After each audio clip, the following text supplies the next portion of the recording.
नमस्कार दोस्तों, अगर आज आप लक्ष्मी जी की कथा मन से और प्यार से सुनोगे तो आपको लक्ष्मी जी की प्राप्ति होगी और घर में सुख समृद्धि मिलेंगे। बहुत समय पहले की बात है। एक छोटे से गांव में रामदीन नाम का एक व्यक्ति रहता था। रामदीन मेहनती, ईमानदार और सच्चे दिल का आदमी था। उसका छोटा सा परिवार था जिसमें उसकी पत्नी सुमन और 2 बच्चे रहते थे। रामदीन बहुत गरीब था। उसके पास खेती की थोड़ी जमीन थी। वह दिन रात मेहनत करता ताकि अपने परिवार का भरण पोषण कर सके, लेकिन उसकी जितनी भी मेहनत होती वह अपने परिवार की आवश्यकताओं में असमर्थ रहता। हर रात जब रामदीन अपने घर लौटता तो उसकी पत्नी सुमन उसे कहती, देखो रामदीन, हम इतनी कठिनाइयों से जीवन बिता रहे हैं, लक्ष्मी जी की कृपा कब होगी, कब हमारे घर में समृद्धि आएगी। रामदीन हर बार अपनी पत्नी को समझाते हुए कहता, सुमन धैर्य रखो, हमें सच्चे मन और पूरी निष्ठा से मेहनत करनी चाहिए। भगवान और देवी लक्ष्मी हमारे फल जरूर देगी। परंतु दिन बीतते गए, उसकी तिथि में कोई सुधार नहीं हुआ।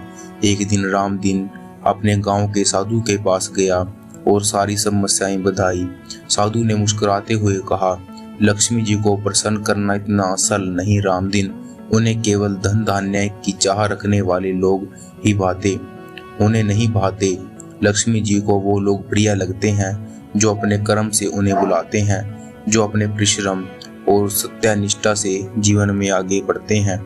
रामदीन ने साधु की बात सुनी, अपने जीवन में और भी अधिक परिश्रम और निश्चय किया। उसने दिन रात मेहनत की, कभी निराश नहीं हुआ। उसकी पत्नी सुमन भी अब समझ चुकी थी कि केवल ईश्वर से प्रार्थना करने से कुछ नहीं होगा, अब तो कर्म भी करना पड़ेगा। अब एक दिन रामदीन बहुत थका हुआ था। उसने सोचा, अब क्या होगा, मैं इतनी मेहनत भी की फिर भी कुछ नहीं बदला, लक्ष्मी जी मेरी मेहनत से प्रसन्न क्यों नहीं हुए। उसने सोते सोते एक सपना देखा। सपने में लक्ष्मी जी प्रकट हुई। उन्होंने रामदीन से कहा, मैं तुम्हारी मेहनत से बहुत प्रसन्न हूँ, लेकिन याद रखना, मैं केवल वहाँ निवास करती हूँ जहाँ सच्चाई, कर्म और सद्गुण होते हैं।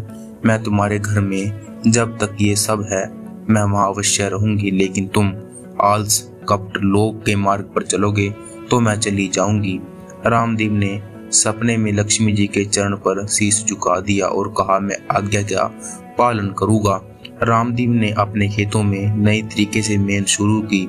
उसने फसल उगाने के नए तरीके अपनाए, अपने कार्यों में अधिक ध्यान देने लगा। धीरे धीरे उसकी फसल अधिक होने लगी। उसकी मेहनत रंग लाई। अब वह अपने परिवार के लिए अच्छी अर्जित करने लगा। उसकी स्थिति में धीरे धीरे सुधार हो गया। उसका परिवार भी अब सुखमय हो गया। गांव में रामदीन की प्रशंसा होने लगी और पूछते, रामदीन, तुम्हारा भाग्य कैसे बदल गया, तुम पर लक्ष्मी जी की कृपा कैसे हो गई। सभी लोग ये पूछते थे। इस कथा से हमें यह शिक्षा मिलती है कि लक्ष्मी जी को प्रसन्न करने के लिए केवल पूजा पाठ, धन नहीं, बल्कि सच्चा परिश्रम और ईमानदारी से काम करें। जो लोग अपने कर्म को पूरी निष्ठा से करते हैं वे लक्ष्मी जी का सच्चा आशीर्वाद प्राप्त करते हैं। इसके साथ यह कथा हमें यह भी सिखाती है, कठिनाइयों और धैर्य विश्वास रखना चाहिए, क्योंकि सच्चे कर्म को फल देर से मिलता है लेकिन मिलता जरूर है। धन्यवाद।